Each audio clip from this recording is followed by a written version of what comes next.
Welcome back, man. I appreciate y'all tuning in. Oh, man, I almost dropped my mic. Appreciate y'all tuning in, man. Right now, we got Tim Dillon on the disturbing power of advertisement.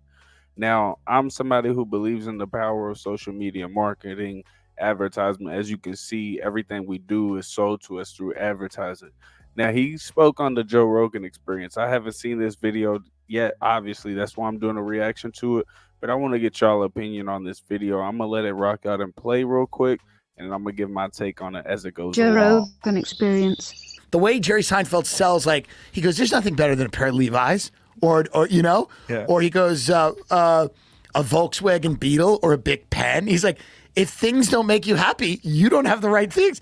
It's so funny, and I feel like he does think a little bit like that. Yeah. Because that is a group of person, too, where they're almost spiritually connected to inanimate objects. Yeah. You know? Like, and he said this is all going to be in my new book, Soulful Materialism. But it's just funny to me because it's like there are people you meet that when you talk to them, you go, oh, yeah, like this does mean a lot to you. That's a very funny premise, though. That's a very It's so good funny. Jerry Seinfeld premise. It's the best thing. I've like, I think his, you know, I'm not familiar with all of his comedy. His show's brilliant. Obviously, his comedy's brilliant.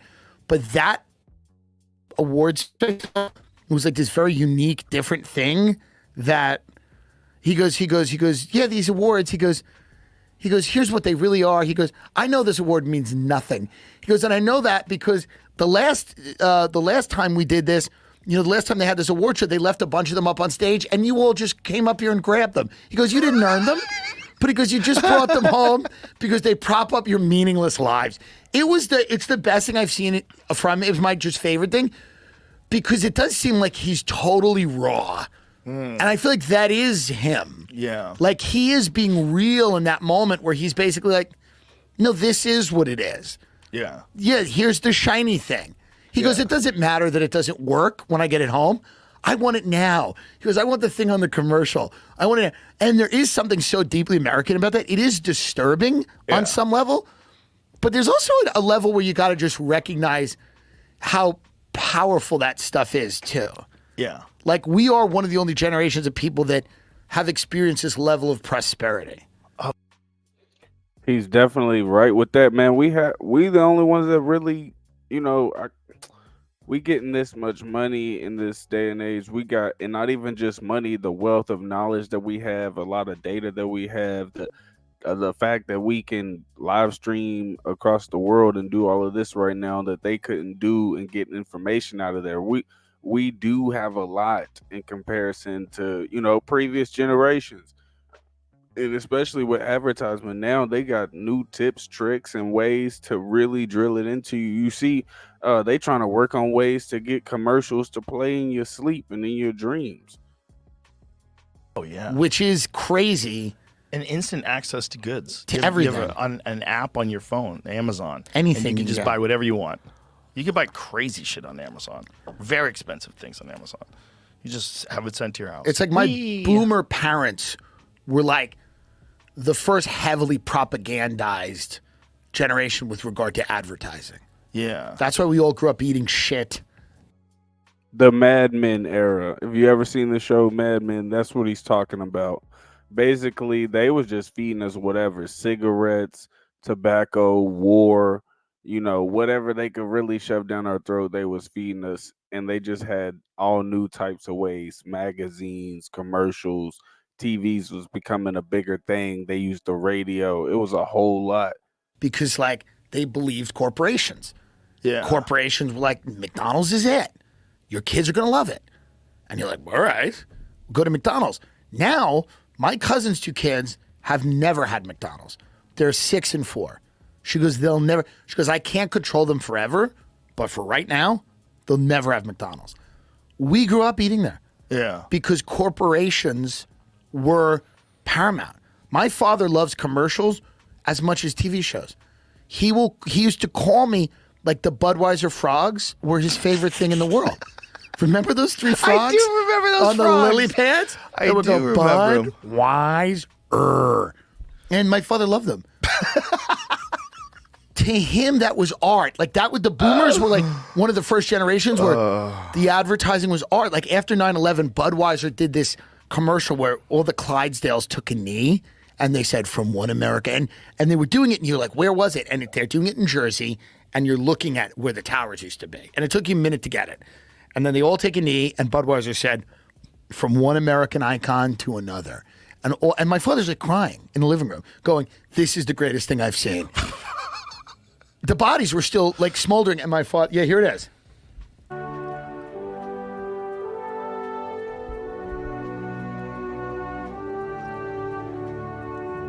It's crazy. That's wild as hell. I mean, he is right though, dude. They are using.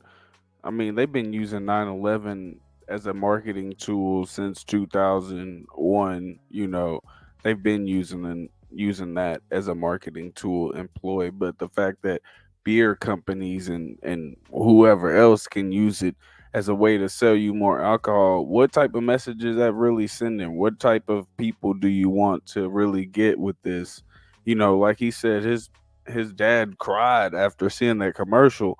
And it's like, I get it, in the moment you might tear up because they are using an emotional trigger to align that memory with you sharing a beer with somebody, which, done right, I guess it could be a good thing. But at the same time, y'all are promoting a longevity of drinking if every year it's the same thing to come back, and y'all aren't telling people, okay, let's work through this problem, let's try to heal ourselves. It's just constantly been a marketing ploy. Not even just with that, with a lot of different things that are going on. Why have they? You see that they had stopped allowing cigarette campaigns, but somehow they still kind of wiggle their way into campaigning, for cigarettes. It's the same thing. But I want to see what y'all think about this video in the comments. Tim Dillon on the disturbing power of advertisement. Do y'all think that he had valid points? Do y'all think he's an idiot? Do y'all think that neither one of us should be talking about this? Do you think that they are actually, you know, doing something wrong with the way they're advertising now, as I should say? Because just like I was saying earlier, I kind of hinted to it, but companies are working on a way to send signals to your brain while you're sleeping, as far as like putting commercials into your head while you're sleeping. So you'll be sleeping. A McDonald's burger will be right there. Just you just in a McDonald's. But McDonald's is controlling the fact that you can dream them. So imagine those people who sleep with the TV on or something. And now when it plays through the TV, it really goes to your eardrums and really goes in there. And now you dreaming of a Big Mac, large fry with a large Coke.